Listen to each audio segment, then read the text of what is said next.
ఇంత జర్నీలో first time నువ్వు మా ఇంటి ఫోటో వేసుకుంటున్నా అని చెప్పి అన్నప్పుడు భయం వేస్తుంది నాకు అది అని అన్నావు కదా. ఎందుకు భయం వేస్తుంది అని అన్నప్పుడు జడ్జెస్ చూసినప్పుడు నేనే షాక్ అయ్యి అసలుకి అమ్మా అసలుకి అంటే ఇంత హంబుల్ బ్యాక్గ్రౌండ్ ఉంది, కానీ ఆ బుక్స్ ఏంటి, ఆ ఎడిటింగ్ ఏంటి, అసలు ఇంత ఈ నాలెడ్జ్ ఇదంతా నేను చాలా షాక్ అయ్యా అసలుకి. ఈవెన్ నేను కూడా అన్నోడు బ్యాక్గ్రౌండ్ తెలిసిన తర్వాత నేను అనుకున్నా బడ్జెట్ పెడతానంటే ఓకే అట్లా ఉన్నవాళ్ళకి వచ్చిన బ్యాక్గ్రౌండ్ అనుకున్నా.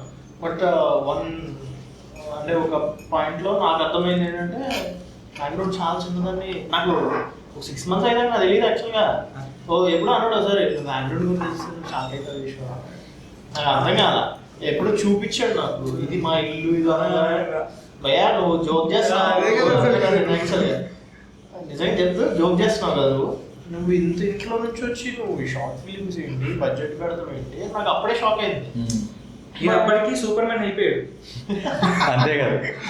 అంతే అంతే అంటే నాకు ఇంకో క్రేజీ ఏమనిపించింది క్రెడిట్ అక్కడ నాది కాదు, పేరెంట్స్. మా పేరెంట్స్ కాదు ఇప్పుడు ఇంకోటి కూడా ఉంది. నాకు ఇంకా మైండ్ లో ఏమనిపించింది అంటే సినిమాకి డబ్బులు వెళ్ళాలంటే చేస్తా 2 నెలలు జాబ్ చేస్తాను, దాని తర్వాత జాబ్ జనాలు బయట జాబుల కోసం ఇట్లా నేను ఆ పొజిషన్ నుండి నేను ఇంత దూరం వచ్చి అసలు గ్రేట్ కాదు అస్సలు కాదు. ఎందుకంటే ఒక్కోసారి కూడా నన్ను జాబ్ చేయమని ఫోర్స్ చేయలేము. ఇల్లు లేదు మాకు, చూసావు కదా, ఇల్లు లేదు, ల్యాండ్ లేదు. మా నాన్న వాళ్ళు వ్యవసాయం చేస్తాం, సో వాళ్ళు కాన్స్టెంట్ ఇన్కమ్ లేదు.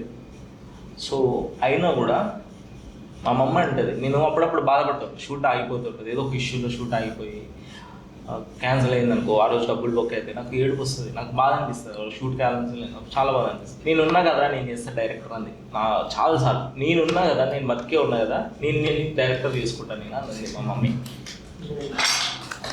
సో ఏడుపు వస్తుంది నేను. సో వాళ్ళు లేకపోతే నేను లేను. సో ఆ విషయంలో నాకు చాలాసార్లు అనిపించవచ్చు. మీ పేరెంట్స్ చెప్పినప్పుడు అంటే ఈ రోజుల్లో అలాంటి బ్యాక్గ్రౌండ్ నుండి ఇంత సపోర్ట్ చేయడం అనేది చాలా రేర్.